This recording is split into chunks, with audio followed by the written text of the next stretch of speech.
Please subscribe and don't forget to press the bell icon to get notified whenever we upload a new video.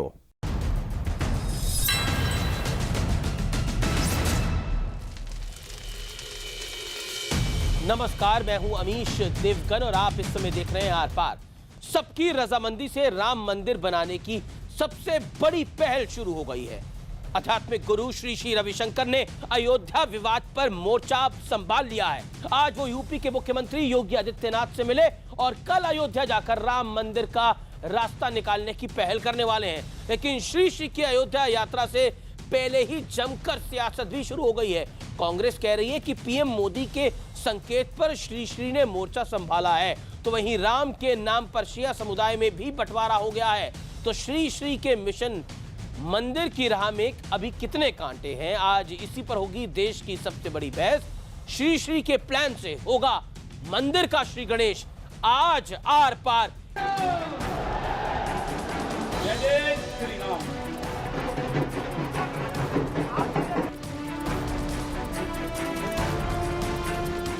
Ram मंदिर के लिए आध्यात्मिक गुरु श्री श्री रविशंकर का action जारी है। श्री श्री आज उत्तर प्रदेश के मुख्यमंत्री योगी आदित्यनाथ से मिले। करीब आधे घंटे की इस मुलाकात में राम मंदिर निर्माण के लिए सभी पक्षों के बीच सहमति बनाने पर बातचीत हुई। राम के बगैर भारत के अंदर कोई काम भी नहीं हो सकता। मैं हर चीज का समय हमेशा होता है, आप निश्चिंत मानिए। यूनिटी चाहता हूँ, मैं सौहार्द चाहता हूँ।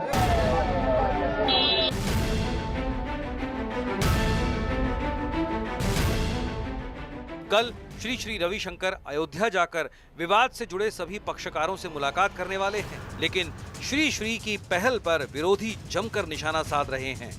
कई श्री हैं, कोई डबल श्री है, कोई ट्रिपल श्री है। देखिए, सरकार की तरफ से कोई अधिकृत नेगोशिएटर हो तो उसके ऊपर तो कोई टिप्पणी बनती है। दिल्ली के पर्यावरण को बहुत नुकसान पहुंचाया, तो अब वो देश के पर्यावरण जो हमारा सेकुलर पर्यावरण है उसको ना नुकसान पहुंचाएं, इससे दूर रहें तो ज़्यादा बेहतर होगा। योगी जी जो करते हैं ताबड़तोड़ करते हैं। सुप्रीम कोर्ट के मुकदमे के मामले में भी कुछ ताबड़तोड़ कर दें। और इसी बीच मंदिर के समर्थन में उतरे शिया बोर्ड में भी फूट पड़ती दिख रही है। शिया सेंट्रल वक्फ बोर्ड के चेयरमैन वासीम रिजवी राम मंदिर के समर्थन में हैं, लेकिन शिया पर्सनल लॉ बोर्ड के सदस्य मौलाना यासूब अब्बास कह रहे हैं कि वहां मंदिर नहीं बल्कि मस्जिद बने। शिया वक्फ संपत्ति है, लिहाजा इसमें शिया सेंट्रल वक्फ बोर्ड को पूरा इख्तियार है इस बारे में बात करने का और इस मामले को सुलझाने का। जो लोग इसमें फसाद करने पे आमादा हैं, उनसे इससे कोई मतलब नहीं है। बोर्ड का ये स्टैंड है कि अयोध्या में राम मंदिर बनना चाहिए। जो जगह मस्जिद की है वहीं के ऊपर मस्जिद बनना चाहिए। सारी लड़ाई इसी बात की है। मैं बाहर बनने के पक्ष में नहीं हूँ। जहाँ कोर्ट का फैसला होगा वो हमारे लिए सम्मानजनक फैसला होगा। राम जन्मभूमि सिर्फ राम मंदिर के लाला मंदिर के लिए ही होगा। मुस्लिम लीडर्स डरते हैं अपने समाज में जो उग्रवादी हैं, तो इसीलिए वो चाहते हैं कोर्ट का फैसला हो, और वो बातचीत से नहीं चाहते। राम मंदिर प्रारंभ से ही कोई राजनीतिक मुद्दा नहीं रहा है, ये हमारी राष्ट्रीय अस्मिता का मुद्दा रहा है। ऐसे में चाहे शिया समुदाय के लोग हों या सुन्नी समुदाय के लोग, जो भूमि राम की जन्मभूमि है उसमें राम का मंदिर हो, राम के स्मारक हो,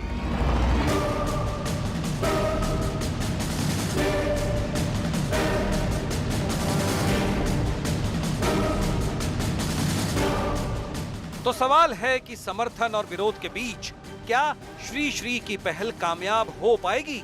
आज इसी पर होगी देश की सबसे बड़ी बहस।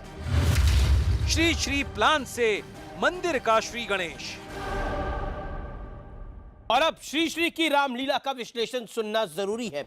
मोदी योगी की जोड़ी को मिला है श्री श्री का साथ। राम पर बटे शिया, श्री श्री पर सुलह का बड़ा जिम्मा। श्री श्री के मिशन मंदिर में कई कांटे हैं, टकराव से नहीं बात तो बातचीत का बना प्लान।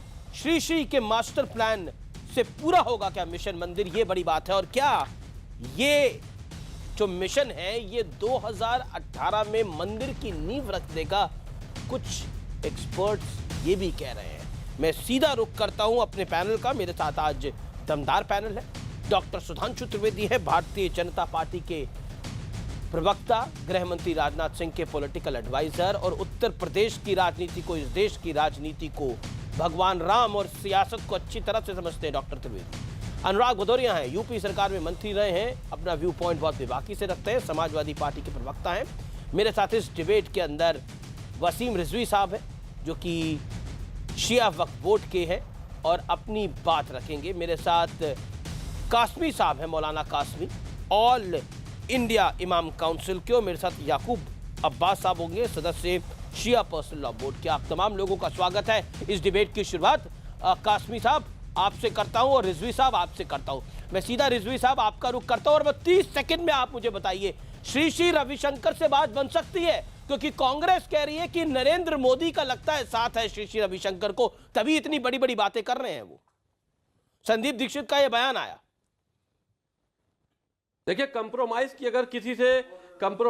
की अगर कोई बात किसी से भी करता है तो बिल्कुल उससे बात बनने की उम्मीद होती है। अगर कि वो आए हैं और कोई कंप्रोमाइज की बात कर रहे हैं, उनका स्वागत है। लेकिन मैं पहले भी वाजे कर चुका हूं कि ये शिया मस्जिद है और शिया वक्फ बोर्ड को पूरा इख्तियार है। मुस्लिम पर्सनल लॉ बोर्ड को या किसी बोर्ड को इसमें दखल अंदाजी देने का इख्तियार नहीं है। ये किसी पर्सनल लॉ का मामला नहीं है, वक्फ का मामला है। वक्फ बोर्ड इसका जिम्मेदार है और वक्फ बोर्ड ने इसमें फैसला ले लिया है कि वहां पर सिर्फ मंदिर बनेगा और वहां से हटकर मस्जिद बनेगी। ठीक है, ठीक है। मैं कासमी साहब आपका रुख करता हूं। देखिए, शिया पर्सनल लॉ बोर्ड कुछ बोल रहा है, शिया वक्फ बोर्ड कुछ और बोल रहा है। मौलाना साहब आप क्या कह रहे हैं कि प्यार मोहब्बत से मंदिर का रास्ता निकल आए? क्योंकि श्री रविशंकर चाह रहे हैं कि मंदिर बन जाए। दूसरी तरफ कांग्रेस के नेता संदीप दीक्षित ने आरोप लगा दिया है कि श्री प्रधानमंत्री नरेंद्र मोदी की तरफ से बैटिंग कर रहे हैं। बताइए। देखिए, वो पॉलिटिकल मामले हैं। जब इलेक्शन आते हैं और जब 6 दिसंबर आता है तो एकदम से ये राम मंदिर का, बाबरी मस्जिद का मसला उठा लिया जाता है और इस पर सियासतें होती हैं। जहाँ तक ये जो शिया वक्फ बोर्ड के चेयरमैन बैठे हुए हैं, ये जो कह रहे हैं, मैं इनकी बात को पूरी तरह से नकारता हूँ। पर ये भी मुसलमान है, ये चाह रहे मंदिर बन जाए। नहीं, he is planted person in order to wage a war between Shia and Sunni. Shia Sunni में डिवाइड करने के लिए। Yes, of course. एक वॉर कराने के लिए कितना बड़ा आप आरोप लगा रहे हैं? किसने प्लान करा इनको? मैं जानता हूँ। नहीं, किसने करा है? बोलिए ना। मैं जानता हूँ। आप खुल के बोलिए मौलाना साहब। मैं खुल के बताना चाहता हूँ। बताइए, आप इस तरह का गंभीर आरोप कैसे लगा सकते हैं? कुछ लोग जो वॉर जैसे शब्द का आपने मैं बताना चाह रहा हूँ, इसलिए मैं बता रहा हूँ। बोलिए। कुछ लोग जो करप्शन में फंसे हुए हैं, जिन पर करप्शन के केसेस चल रहे हैं, जो डिसमिस सेजल के करीब थे, वो वहां की जो पूरी जो रूलिंग को खुश करने की उसमें लगे हुए हैं। इनके साथ तो कोई भी शिया, अरे जलेबी की तरह बात क्यों घुमा रहे हैं? क्लियर बोलिए ना, कौन किसने प्लान करा? बीजेपी ने प्लान करा इसको? समाजवादी पार्टी ने प्लान करा? जानते हैं, दुनिया जानती है। अरे दुनिया जानती है, आप तो बताओ ना। आप बताइए ना। ये इनको दुनिया जानती है, आपको पता नहीं। लीजिए कौन डिसमिस कर रहा था इन्हें? अभी 2 महीने पहले ने डिसमिस कौन कर रहा था? ठीक है, रिजवी साहब जवाब दे दीजिए। दूसरी बात, इनके साथ तो शिया पर्सनल लॉ बोर्ड भी नहीं है। ठीक है, रिजवी साहब शिया नहीं है। रिजवी साहब जवाब 30 सेकंड में। संपत्तियों के लिए तो वक्फ बोर्ड इस पे डिसीजन लेगा कि आप लोग डिसीजन लेंगे?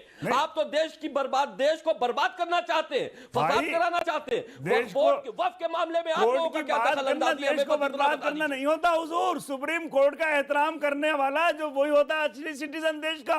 भाई कोर्ट नहीं कहा है, जो लॉ अबाइडिंग पर्सन, कोर्ट ने नहीं कहा है कि आप लोग आपस में मशवरा दिया फैसला कर था। सकते कम से कम 6 कोर्ट ने कहा है कि आप लोग आपस में 6-7 राउंड फेल हो चुके हैं हुजूर। बाबरी मस्जिद राम जन्मभूमि के ऊपर। ठीक है, कोर्ट की बात का सम्मान दे रहे हैं। का बड़ा नाम करते हैं, लेकिन ये भी फेल हो चुके हैं पीछे। कोर्ट ने अपनी आपसे बातचीत का रास्ता ही ना निकले। वाजपेयी जी वसीम रिजवी रुकिया, कितनी बार हुआ? वसीम रिजवी रुकिया। तनाव, हिंदू मुस्लिम तनाव पैदा होने के अलावा कुछ भी नहीं मिला देश को। नहीं, मौलाना साहब आप चाहते हैं श्री रविशंकर भी फेल हो जाएं? एक बार हो चुके हैं साहब। वसीम रिजवी रुकिया। दलाई लामा भी फेल हो चुके हैं। आप चाहते सब फेल हो जाए, लेकिन आरोप तो ये लगता है कि कुछ मौलाना, और ये आरोप लगा कि जैसे आप आरोप लगा रहे हैं, किसी ने ये भी आरोप लगाया कि कुछ मौलाना पाकिस्तान से पैसे लेकर राम मंदिर में अड़ंगा लगाना चाहते हैं। अगर है ऐसा तो आपके पास सबूत है, तो उनको ठीक है। मैं सुधांशु त्रिवेदी का रुख करता हूं। Okay, Sudhanshu Trivedi on screen, nobody else. Sudhanshu Trivedi, now this is serious one. देखिए, कांग्रेस इसमें एक लाइन लेकर बैठ गई है। वसीम रिजवी इंतजार करिए अपनी टर्न का। वसीम रिजवी, आतंकवादियों ने हमला नहीं किया? ठीक है, कहां हमला नहीं किया? एक सेकंड। वसीम रिजवी, आपका ऑडियो कनेक्शन भी टूट गया है, मैं अब दोबारा कनेक्ट करता हूं। मैं सुधांशु त्रिवेदी का रुख करता हूं। जी सुधांशु त्रिवेदी, बताइए, श्री के पीछे प्रधानमंत्री हैं संदीप दीक्षित। अमीश, एक बात मैं कहूंगा, एक तो सारे पैनलिस्टों से मैं सारे पैनलिस्टों से अनुरोध करूंगा कि सब लोग अपनी अपनी बात बोले तो ज्यादा बेहतर स्वस्थ होगी और सबकी बात सबको समझ में आएगी। देखिए, जो ये आरोप लगाया जा रहा है कि ये शिया और सुन्नी के बीच में हम कोई डिवीजन पैदा करने की बात कर रहे हैं, तो मैं याद दिलाना चाहूंगा साहब, मैं लखनऊ का रहने वाला हूं। मैंने अपने बचपन में कभी हिंदू मुस्लिम दंगे नहीं देखे, मैंने शिया सुन्नी दंगे देखे। सन 78 में मदे साहबा का जुलूस निकलना बंद हो गया और शुरू हुआ 98 में, जब भाजपा की सरकार आई थी। और मैं पूछना चाहता हूं साहब, ये बताइए, इराक के मुसूल से लेकर सीरिया तक और ईरान के कुर्दिस्तान से लेके पेशावर में हो रहे हमले तक जो कुछ हो रहा है वो क्या भारतीय जनता पार्टी करा रही है? अरे भाई, इसलिए इस प्रकार की व्यर्थ की बात नहीं करनी चाहिए, मुद्दे की बात करनी चाहिए। और मैं मुद्दे की बात पे आता हूं। देखिए, अभी आपके सामने जो बात आ रही है ना, जानते क्या है? यहां दो विषय, एक वह श्री राम की जन्मभूमि है या नहीं, दूसरा उस जमीन पे मालिकाना हक किसका है, यानी टाइटल सूट किसका है। जहां तक जन्मभूमि की बात है तो 30 सितंबर 2010 को जो हाई कोर्ट का डिसीजन है, उसने कहा है कि केंद्रीय गुंबद के नीचे का स्थल, जिसे गर्भगृह कहते हैं, वो भगवान श्री राम लला विराजमान को दिया गया। यानी तीनों जजों ने सर्वसम्मत से माना कि वह राम जन्मभूमि है। अब 1/3 और 2/3 हिस्से के लेकर टाइटल सूट की बात है। तो भैया, मैं याद दिलाना चाहता हूं, अगर आप भगवान राम की जन्मभूमि को एक जमीन के टुकड़े के विवाद की तरह मानेंगे तो विवाद में और भी विवाद निकलेंगे। अब बताइए, टाइटल सूट के 2 नहीं 3 नहीं 4 दावेदार आ रहे हैं कि नहीं? इसलिए मैं कहता हूं, इसको टाइटल सूट की तरह नहीं, जी। इसको एक सामाजिक सांस्कृतिक ढंग से हल करिए।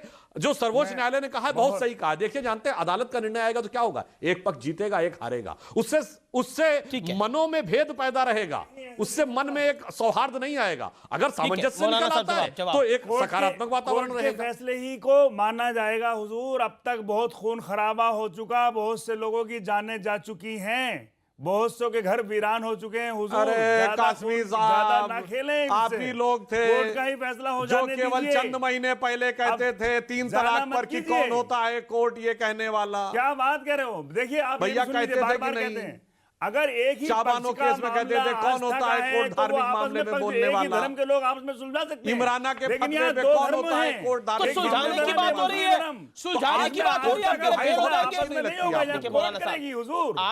आप देखिए, एक होता है पॉजिटिव, एक आदमी होता है पॉजिटिव बात करता है, वो कहता है कि ठीक है, अगर बातचीत से रास्ता निकलेगा, रास्ता बेहतर होगा तो अच्छा है, सुंदर है। आप तो शुरू से फेल हो जाएंगे, आपका पहला सेंटेंस फेल हो जाएंगे, पहले भी फेल हुए, अभी फेल हो जाएंगे। आप चाहते ही फेल हो जाए तो आप तो पास होने की कोशिश ही नहीं कर रहे ना।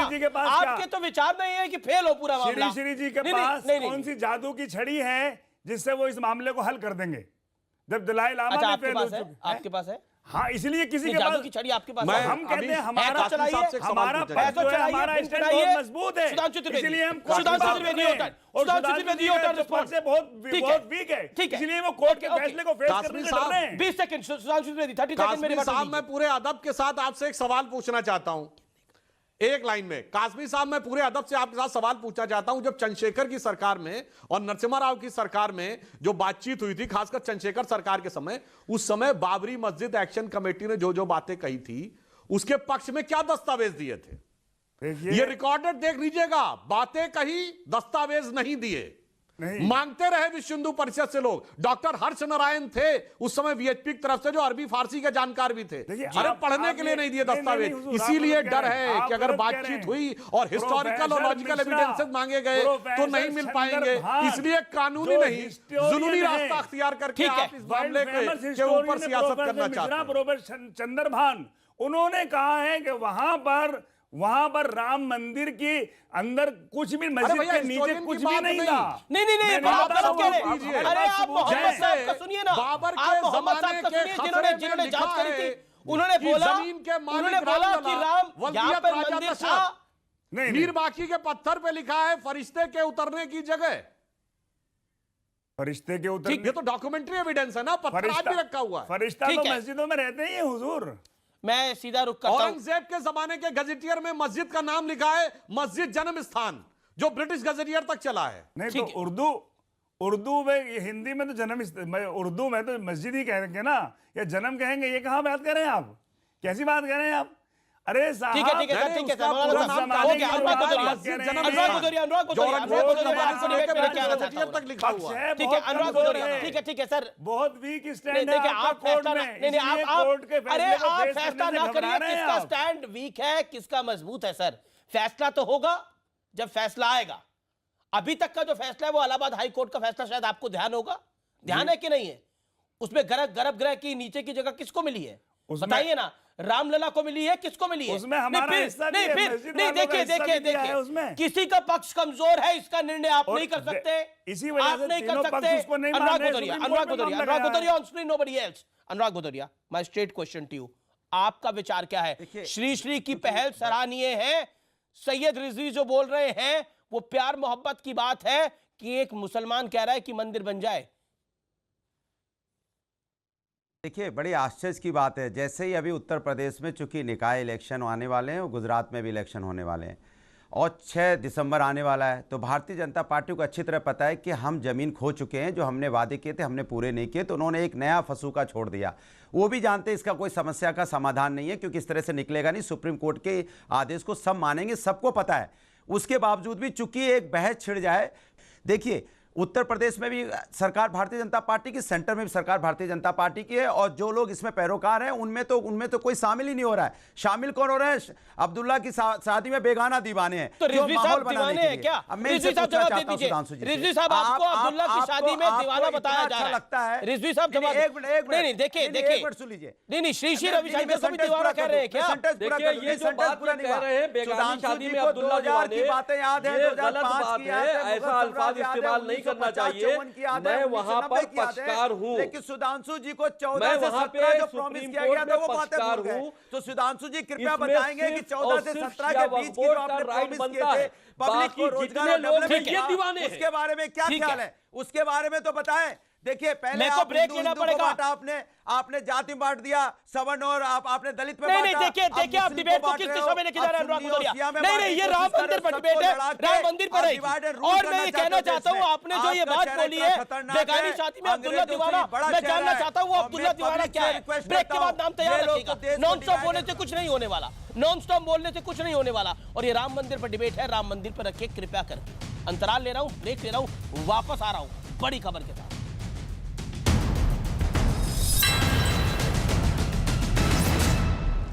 कम बैक, आप इस समय देख रहे हैं आर पार और मेरे साथ कई मेहमान हैं। डॉक्टर त्रिवेदी हैं, अनुराग भदौरिया हैं, वसीम रिजवी हैं, याकूब अब्बास हैं और उसके साथ साथ मकसूद अल हसन कासमी साहब हैं। आप तमाम लोगों का स्वागत है एक बार फिर से। लेकिन इस दौर में मैं चाहता हूं बहुत साफ गोई से बात रखी जाए।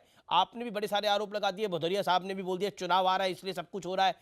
मैं सीधा रुख करता हूं सुधांशु त्रिवेदी आपका। देखिए, चुनाव के मद्देनजर ये सब कुछ हो रहा है और उससे पहले बड़ी ही गंभीर बात बोली अनुराग भदौरिया ने, नाच ना जाने आंगन टेढ़ा, और उसके अलावा बेगानी शादी में अब्दुल्ला दीवाना। अब मैं अनुराग भदौरिया बहुत क्लियरली आपसे पूछना चाहता हूं, ये अब्दुल्ला कौन है? वसीम रिजवी साहब अब्दुल्ला है? कौन अब्दुल्ला है? सबसे अच्छी तरह इसको जानते हैं सुधांशु जी।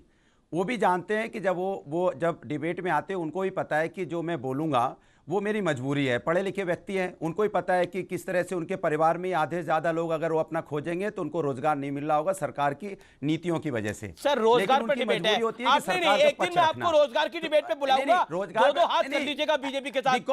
नहीं आपको मैं आपके मुद्दा रोजगार नहीं है ना। धर्म की डिबेट तो बीजेपी को करनी है, बीजेपी धर्म के अलावा कुछ कह नहीं सकती। अरे धर्म की बात है क्या? चैलेंज है कि बीजेपी धर्म के अलावा बात करके दिखाए। बीजेपी में हिम्मत है तो कभी धर्म के अलावा राजनीति करके दिखाए। अगर बीजेपी में इतनी हिम्मत है तो बीजेपी डेवलपमेंट, रोजगार, हेल्थ, एजुकेशन पे, यूथ के बारे में अपनी डिबेट पे आके कोई दिखाए। आप अगर इनको बुलाएंगे भी ना तो ये आएंगे नहीं। अगर आप गलती से इनको बुला लेंगे कि डिबेट पे आ जाओ, यहाँ पे रोजगार और एजुकेशन पे, डेवलपमेंट पे आएंगे नहीं। मैं विकास के मुद्दे पर भी डिबेट करता हूं तो आप लोग उसको नहीं आएंगे, लेकिन आप धर्म की राजनीति करोगे तो बिना ब्रेक लगाए चले आएंगे, क्योंकि यही इनको मजा आता है। आपने अब्दुल्ला कौन सा नहीं बताया, इसका मतलब आपने उन शब्दों का चयन इतना खराब करा था, आप बता भी नहीं पा रहे अब्दुल्ला कौन था। राजनीति कौन था अब्दुल्ला? की करो, आप सवाल का जवाब दीजिए। बेगानी शादी में वो अब्दुल्ला कौन था जिसका आप नाम ले रहे थे? क्या होती है धर्म की राजनीति? धर्म के अंदर राजनीति करो। अरे अब बिल्कुल अब छोड़िए ना, धर्म की राजनीति कौन कर रहा था? मियां मुलायम क्या करते थे बताऊं मैं आपको? क्या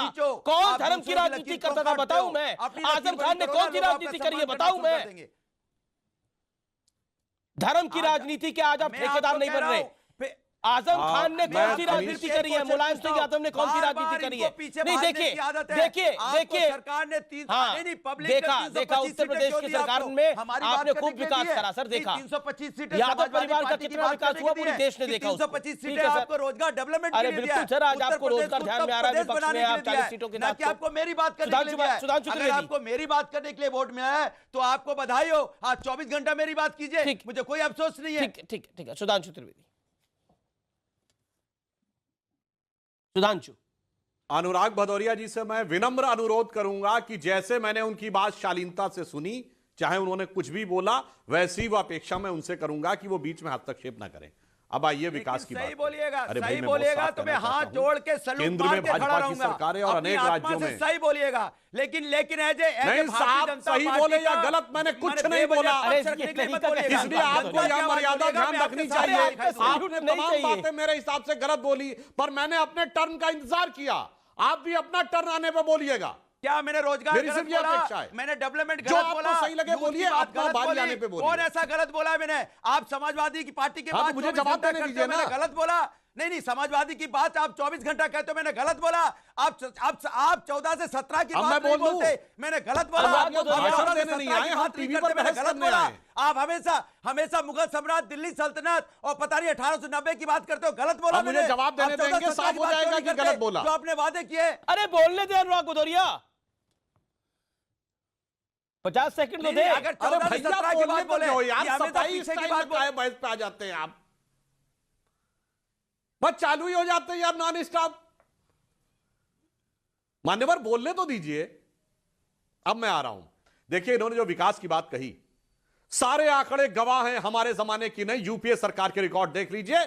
सारे पैरामीटर्स केंद्र के थे, उसमें भाजपा शासित राज्य सबसे आगे रहे। और मैं पूरी विनम्रता से पूछता हूं अनुराग भदौरिया जी से, जब हमारे खिलाफ राजनीतिक गठबंधन हुआ है, आप पीछे ही जाओगे।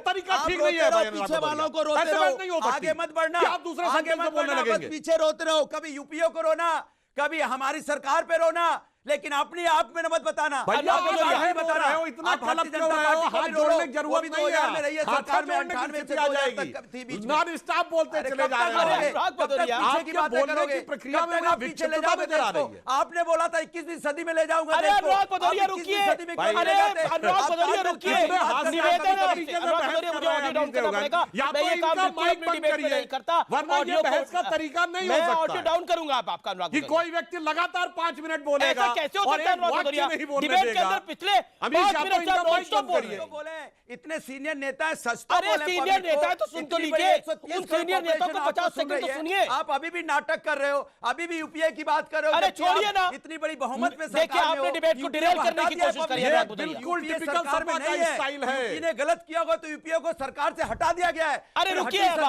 क्यों बात करते हो आप? अनुराग भदौरिया आपका ऑडियो डाउन है। सुधांशु त्रिवेदी, राम मंदिर में कुछ पॉलिटिक्स नजर आ रही है, मौलाना साहब को भी और अनुराग भदौरिया को भी। अब मैं अनुराग भदौरिया जी से सवाल करता हूं। इन्होंने कहा विकास की बात, मैं दोनों पे उत्तर बताइए ना। विकास पे शादी में अब्दुल्ला दीवाना का भी उत्तर देता हूं, विकास का भी। सर विकास का बताइए, राम मंदिर पर डिबेट है। मैं विकास का बताता हूं। सारे पैरामीटर्स के ऊपर हमेशा भारतीय जनता पार्टी की केंद्र की सरकार और भारतीय जनता पार्टी की प्रदेशों सरकार ने विकास के तमाम कीर्तिमान बनाए। मैं उदाहरण देता हूं, उत्तर प्रदेश में इनकी सरकार रही 5 साल, उत्तर प्रदेश में तब कृषि विकास की दर 3 कुछ प्रतिशत। बगल में मध्य प्रदेश में हमारी सरकार, कृषि विकास की दर 19 कुछ प्रतिशत। कितना अंतर है। और दूसरी बात मैं पूछना चाहता हूं इनसे, समाजवादी पार्टी की पहली सरकार जब बनी 1989 में, मुलायम सिंह हमारे समर्थन से बने। गोली चलवाने के बाद क्या उन्होंने यह कहा कि हम भाजपा से बेहतर सरकार देना चाहते हैं? उन्होंने कहा नहीं, सांप्रदायिक शक्तियों से लड़ने के लिए हमें समर्थन दीजिए। 1993 में जब हमारा बहुमत आया तब आपने बसपा और कांग्रेस का समर्थन लिया। क्या किस राम लिए? मंदिर के विकास क्या राम मंदिर में श्री श्री की एंट्री पर पॉलिटिक्स है? आपने समर्थन दिया कांग्रेस का। जवाब इस बात का दीजिए सुधांशु। सांप्रदायिकता मुद्दा है, सांप्रदायिकता मुद्दा। आता हूं बेगानी शादी, ठीक है। अरे अनुराग भदौरिया साहब, सुधांशु आपके पास वापस आता हूं। आप सांप्रदायिकता, अब मैं आता हूं। राम मंदिर हमारे लिए आस्था का विषय है। जी मैं आपके पास मैं आता एक वाक्य पूरा कर लूं। जी, सन 84 से पालमपुर अधिवेशन में हमने लिखित में उसके पक्ष में लिखा हुआ है। और इतना ही नहीं जनाब, जब पहली बार मूर्तियां प्रकट हुई तो उसकी प्राण प्रतिष्ठा किसने की थी? महंत दिग्विजय नाथ ने, जो योगी आदित्यनाथ जी के गुरु, महंत अवैधनाथ जी के गुरु थे। अरे भाई, हमारा तो 70 साल से उसके प्रति भावनात्मक आकर्षण है। बेगाना तो वो था, वो मुलायम सिंह यादव जो 90 में गोली चलवा रहा था। किस लिए चलवाई थी भाई? वहां लड़ाई थी बाबरी मस्जिद और राम जन्मभूमि के बीच में, तथाकथित दोनों समितियों के बीच में। यह बेगानी शादी में गोली चलवाने कौन आ गया था? और जो 2017 में भी बोल रहा था कि मैं इससे ज्यादा क्या कर सकता था, मैंने 16 मरवा दिए, 40 हिंदू मरवा देता तो क्या था? यह था बेगानी शादी में अब्दुल्ला दीवाना, यह था विकास की राजनीति का सच, और यह है तुम्हारी धर्म की राजनीति का नंगा सच। ठीक है, ठीक है, मैं अब सीधा रुक करता हूं। ठीक है, रुकिए रुकिए रुकिए, मैं सीधा नहीं देख। अपना डाटा उठा लो, पहले अपना डाटा उठा लो। किस तरह से लड़कियां सुसाइड कर रही हैं। अब आपको लड़कियों में भी डिबेट करनी है, अब आपको विकास में भी डिबेट करनी है। गुजरिए, ये तरीका ठीक नहीं है, दिस इज नॉट फेयर। मेरे साथ शिया पर्सनल लॉ बोर्ड के नुमाइंदे जुड़ गए। मेरे साथ याकूब अब्बास है, वासीम रिजवी है, मकसूद अल हसन का कासमी साहब है। मैं आपके पास आता हूं याकूब अब्बास साहब, और बहुत सीधा सवाल पूछता हूं कि अब आपने विरोध के स्वर क्यों खड़े करे हैं? क्या आप नहीं चाहते, जैसा शिया वक्फ बोर्ड चाहता है, वासीम रिजवी साहब चाहते हैं कि वहां मंदिर बने, आप क्यों नहीं चाहते?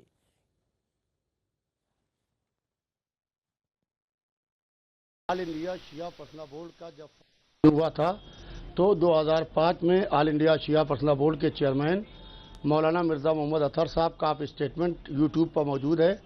उन्होंने कहा था कि बाबरी मस्जिद के मसले पर all India Shia personal board all India Muslim personal law board के साथ है।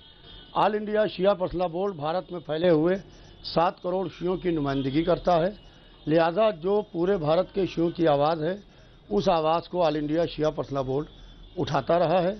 लिहाजा जब आज मुझसे बाकायदा सवाल किया गया बाबरी मस्जिद के ताल्लुक से, श्री श्री रविशंकर जी यहाँ के ऊपर आज लखनऊ में मौजूद थे, तो मीडिया के जिम्मेदारों ने जब मुझसे पूछा तो मैंने वही बात कही, कोई नई बात नहीं कही। कभी मैंने ऐसी बात कही हो, कोई मेरा स्टेटमेंट किसी के पास हो तो आज तक मेरा स्टेटमेंट दिखाया जाए all India Shia personal board का, कि कभी भी all India Shia personal board ने इसकी हिमायत की हो कि मस्जिद की जगह के ऊपर मंदिर तामीर होना चाहिए। हम बातचीत के फेवर में नहीं, पर बातचीत होना चाहिए। क्यों बात बोली नहीं? देखिए अब्बास साहब, आपका बड़ा सम्मान है, आपने ये बात क्यों बोली कि रिजवी साहब सरकारी महकमे से जुड़े हुए हैं, उनका कोई लेना देना नहीं है? नहीं, देखिए वो ऑल इंडिया, वो शिया वक्फ बोर्ड के चेयरमैन है, वो एक सरकारी संस्था है, बेशक सरकारी संस्था है वो। मैं अभी भी ये बात कह रहा हूँ, मैंने कहीं पर वसीम रिजवी साहब के ऊपर सरकारी दबाव है उनके ऊपर? नहीं, कोई दबाव, सरकारी क्यों दबाव होगा उनके ऊपर? हर आदमी आज़ाद है हिंदुस्तान में, आज़ाद मुल्क में हर आदमी का ज़बान आज़ाद है, हर आदमी का कलम आज़ाद है, कोई किसी के दबाव में बात नहीं कर रहा है। वसीम रिजवी साहब की भी फिक्र है, सोच है। मैंने देखिए, मैंने कहीं के ऊपर, जब से मैं सुबह से स्टेटमेंट दे रहा हूँ, कहीं के ऊपर मैंने शिया वक्फ बोर्ड की मुखालिफत नहीं की है। मैं शिया पर्सनल बोर्ड का नज़रिया क्लियर कर रहा हूँ, इसलिए कि एक टीवी चैनल, मैं इराक में था, मैं कल ही इराक से लौटा हूँ, मुझे नजफ़ में इराक में तमाम उलमा मेरे पास आए और एक स्टोरी एक टीवी चैनल ने निकाली और उसने उस चैनल पे स्टोरी चलाई जिसके अंदर उसने all India Shia personal board के नाम को शामिल किया। लिहाजा अब मेरी ज़रूरत इस बात की थी कि मैं उसकी वजाहत कर दूं कि all India Shia personal board का मतलब आपको इराक में बोला गया, ये तो बड़ी खबर आप बोल रहे हैं, आपको इराक में बोला गया कि राम मंदिर पर, ये बड़ी बात बोल रहे हैं आप सर, आपको इराक के अंदर बोला गया कि इसको क्लियर करिए। किसने बोला इराक के अंदर? कौन ऐसे लोग थे जिनका इंटरेस्ट यहाँ के राम मंदिर में है?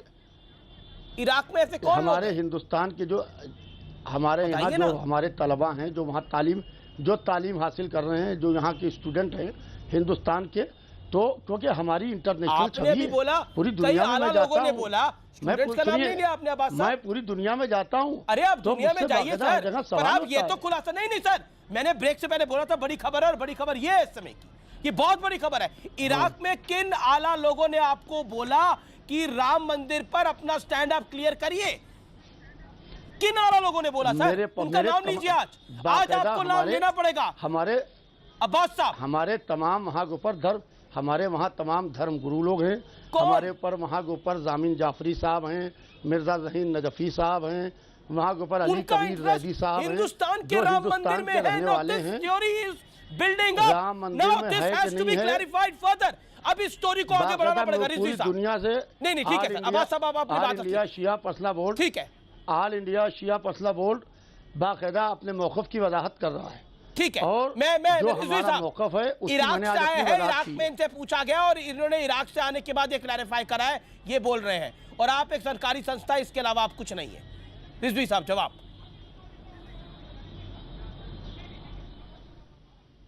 देखिए, शिया पर्सनल लॉ बोर्ड ने जो अपनी वजाहत की है उस सिलसिले में हमें कोई बात नहीं कहनी। मैं मुस्लिम पर्सनल लॉ बोर्ड की बात करता हूं। मुस्लिम पर्सनल लॉ बोर्ड इसमें किसी तरह का कोई दखल नहीं दे सकता। देखिए, जो शिया पर्सनल लॉ बोर्ड हो या मुस्लिम पर्सनल लॉ बोर्ड हो, ये क्या बात हुई जनाब? जितने भी आप शिया पर्सनल लॉ बोर्ड पर क्यों नहीं बोलेंगे? नहीं, देखिए, पर्सनल लॉ बोर्ड का मतलब क्या हुआ? आला लोगों ने पर्सनल लॉ बोर्ड का मुझे मतलब क्या है? इशू करना पड़ा, इसका मतलब इन पर इराक का दबाव था।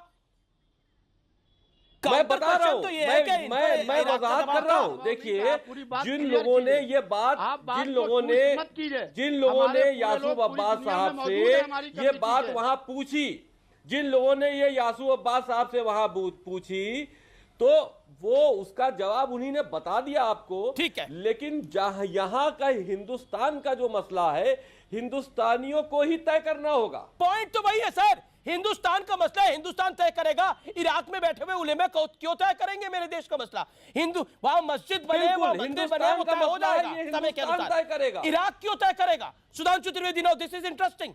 इराक में गए, इराक में सवाल खड़ा करेगा, इराक में सवाल खड़ा हुआ, इसलिए सफाई देनी पड़ी। रुकिए सुधांशु त्रिवेदी, 30 सेकंड का रिवर्टल।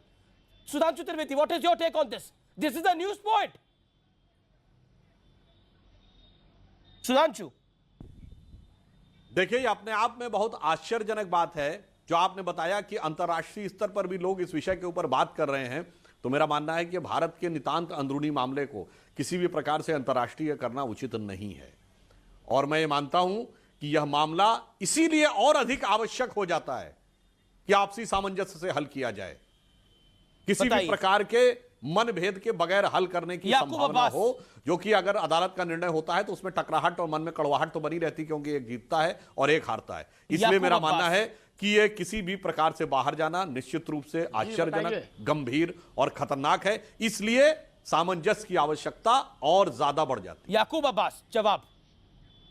जी, इराक से तय होगा राम मंदिर बनेगा नहीं बनेगा? इराक से तय होगा। हमारे तमाम, देखिए, इराक के उलमा इस पर बात नहीं करते। जो हमारे हिंदुस्तान के तलबा हैं, हिंदुस्तान के स्टूडेंट हैं, जब हमारी एक चैनल ने, मैं उस चैनल का नाम नहीं ले रहा हूं जानबूझ के, जब एक चैनल ने गलत स्टोरी चलाई, तो मुझे शिया पर्सनल बोर्ड के स्टैंड को क्लियर करना चाहिए कि शिया पर्सनल बोर्ड का क्या स्टैंड है। मैं कोई आवाज देता हूं तो वो आवाज खाली लखनऊ के लेकिन मैं पूछूंगा आपको, 4 महल्ले में नहीं सुनाई देती है। मैं all India Shia personal board को लीड कर रहा हूं। मेरी आवाज आप स्टैंड को क्लियर करिए। आपने तो बोला कि मैं इराक में गया, वहां पर लोगों ने मुझे पूछा, तो मुझे क्लियर करना पड़ा। इसका मतलब इराक पर आपका दबाव बना। प्रिसेप्शन तो यही आती है, इराक पर आप पर दबाव बनाया गया कि आप बोलिए कि कैसे बना सकते हैं। आप क्लैरिफाई करिए ना सर। सर, ये मुल्क की बात है, ये तो मुल्क का मामला है। राम मंदिर बनेगा नहीं बनेगा ये इराक तय करेगा क्या, या इराक के कुछ लोग तय करेंगे? अब वो कौन से स्टूडेंट्स की आप बात कर रहे हैं? पहले आपने बोला कुछ बड़े आला लोग थे, फिर आपने पलटा अपने बयान को, बोला स्टूडेंट्स थे। जब आपको लगा मामला फंस गया ये, मैं ब्रेक के बाद आपको आ रहा हूं, आपके पास आ रहा हूं, आप अपने जवाब तैयार रखिए। अब्बास साहब, बहुत जरूरी है।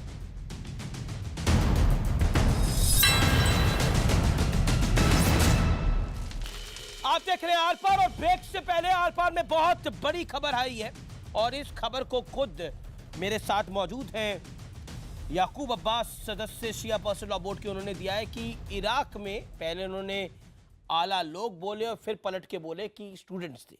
तो कुल मिलाकर इराक को इंटरेस्ट है कि यहां राम मंदिर बनेगा नहीं बनेगा। मैं हैरान हूं इस बात को सुनकर। पॉइंट नंबर 2, मुझे ध्यान में आता है यूपी के शिया वक्फ बोर्ड के चेयरमैन, जो कि रिजवी साहब थे, हमारे साथ थे कुछ देर पहले, उनका कुछ समय पहले एक आरोप भी आया था कि राम जन्मभूमि और बाबरी विवाद के पीछे पाकिस्तानी साजिश है और कुछ मौलानाओं को इससे पैसे भी मिल रहे हैं। या अब्बास साहब क्या कहना चाहते हैं? ये इराक कनेक्शन नया खुलासा कर दिया आपने पूरे इसका। मैं ज़ियारत करने के वास्ते इराक गया था। मैं कल ही हिंदुस्तान लौटा हूं, और मेरा एक आप ही के हिंदुस्तान के एक चैनल ने मेरा गलत स्टेटमेंट जारी किया था। आजकल व्हाट्सएप का ज़माना है, सोशल मीडिया का ज़माना है, और वो मेरा स्टेटमेंट पूरी दुनिया में नशर किया गया।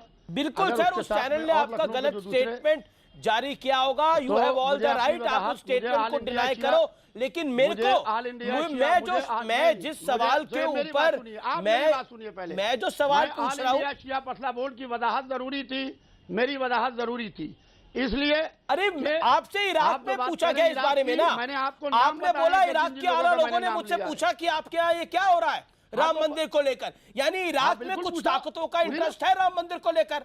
नहीं क्योंकि शिया वक्फ बोर्ड ने बोला राम मंदिर बनना चाहिए और इराक में आपको लोगों ने बोला राम मंदिर कैसे बनवा सकते हो आप लोग, ये सच है कि गलत है? नहीं, हमारे बयान को गलत ट्वीट किया गया, उन्होंने हमारे बयान की बात की हमसे, हमारे बयान को एक टीवी चैनल ने, आपका बड़ा हिंदुस्तान का टीवी चैनल है, अरे जनाब कर दिया होगा उसने गलत, आप तो अब खुले में बयान दे रहे हैं कि राम मंदिर नहीं बनना चाहिए, शिया की राय इस पर अलग है, लेकिन मैं तो आपसे दूसरा सवाल पूछ रहा हूं, इराक को क्या इंटरेस्ट था, इराक के कुछ आला लोगों को क्या इंटरेस्ट था राम मंदिर में, क्या भगवान राम में उनकी आस्था है, इंटरेस्ट क्या था? देखिए, हर हिंदुस्तानी को, पूरी दुनिया में फैले हर हिंदुस्तानी को इंटरेस्ट है, हर हिंदुस्तानी देख रहा है अयोध्या के मामले को, पूरी दुनिया में फैला हुआ हिंदुस्तानी देख रहा है, क्या इराक हो, क्या ईरान हो, पाकिस्तान का भी इंटरेस्ट है, इराक का इंटरेस्ट हमारे सामने आ गया। अब अब्बास साहब पहले क्या बोले थे, आपने भी सुना है। देखिए, मुझे अब्बास साहब की बात पर कुछ नहीं कहना है, और जो उन्होंने कहा है वो सही वजाहत कर रहे हैं।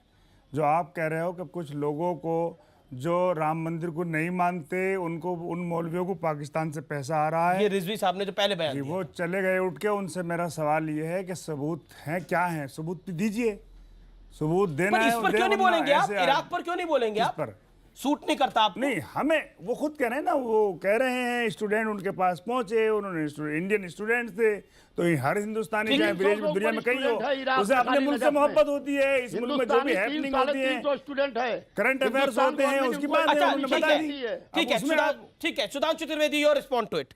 सुधांशु त्रिवेदी, देखिए, हम इस मामले को किसी भी प्रकार से भारत की सीमाओं के बाहर ले जाना उचित नहीं समझते हैं, मगर मैं याद दिलाना चाहता हूं, अगर यही होता तो शायद अब्बास साहब को याद होगा कि 2002 में मक्का के इमाम हिंदुस्तान आए थे और वो लखनऊ भी आए थे, और उनसे जब पूछा गया था तो उन्होंने कहा था कि अगर उसके नीचे ये निकल आता है कि वो मंदिर तोड़ के बनाया गया था तो हम लोग इस पर सोच सकते हैं कि हमारा क्लेम क्या रहेगा, मगर हमने उसको कभी यूज नहीं किया उस बयान। बताइए, क्योंकि हम क्यों उस बात को लेजिटिमाइज करने की कोशिश करें कि कोई भारत के बाहर का व्यक्ति चाहे कितना भी मुकद्दस हो वो हमारे इस मामले में बोलेगा। और अगर हमें देखना है भारत से बाहर तो देखिए, इंडोनेशिया दुनिया का सबसे बड़ा मुस्लिम कंट्री है, प्रतिदिन वहां के ऊपर नेशनल ब्रॉडकास्टर पे रामायण आती है। इंडोनेशिया के मुसलमान को प्रॉब्लम नहीं है, biggest Muslim country of the world, हमें क्यों प्रॉब्लम होती है? थाईलैंड बुद्धिस्ट कंट्री है, वहां का राजा टाइटल होल्ड करता था, लास्ट ईयर जिनकी डेथ हुई, भूमिबल अतुल तेज किंग रामा द 9, उन्हें प्रॉब्लम नहीं थी। पूरे यूरोप में रामा हरे कृष्णा मूवमेंट चलता था, मगर यहां प्रॉब्लम होती है। मैं आखिर में अब्बास साहब से और कादमी साहब से कहूंगा, अल्लामा इकबाल ने लिखा था, है राम के वजूद पे हिंदुस्तान को नाज, अहले नजर समझती है इनको इमाम हिंद। अरे भैया, भगवान न मानो, देव पुरुष ही मान लो, उतने से भी काम चल जाएगा, मगर पूरी दुनिया में ये भारत के राष्ट्र पुरुष के रूप में माने जाते हैं। ये अल्लामा इकबाल को प्रॉब्लम नहीं थी। श्री राम से किसी को दुश्मनी नहीं है, हम भी उनके मुखालिफ नहीं है, हम भी एहतराम करते हैं, जो इकबाल ने कहा हम उसको मानते हैं। हमारा कहना ये, श्री राम की हम पूजा नहीं करेंगे। आपने कहा कि वो कौन आपको पूजा करने के लिए बोल रहा है? मुसलमान कौन पूजा करने के लिए बोल रहा है? अगर शिया वक्फ बोर्ड खड़ा हो जाता है राम मंदिर के पक्ष में तो सवाल खड़े होने शुरू हो जाते हैं, श्री रविशंकर खड़े हो जाते हैं तो उन पर सवाल खड़े होने शुरू हो जाते हैं। वो बात ठीक नहीं है, वो बात जायज नहीं है, और हिंदुस्तान की बात बाहर के मुल्कों में हो ये भी जायज नहीं, ये गलत है। उनके दबाव में बयान दिए जाए वो भी गलत है। आप तमाम लोगों का शुक्रिया, आपने डिबेट में पार्टिसिपेट करा, अपनी राय को बहुत बेबाकी से रखा। अब्बास साहब, thank you so much, pleasure having you. Sudhanshu Trivedi, Anurag Bhadauria, thank you so much. Qasmi साहब, थैंक यू सो मच। तो फिलहाल आर पार में इतना ही। आप देखते रहिए न्यूज़ 18 इंडिया। नमस्कार, लेकिन अब वक्त है अगले शो का, सीधा रुख करते हैं।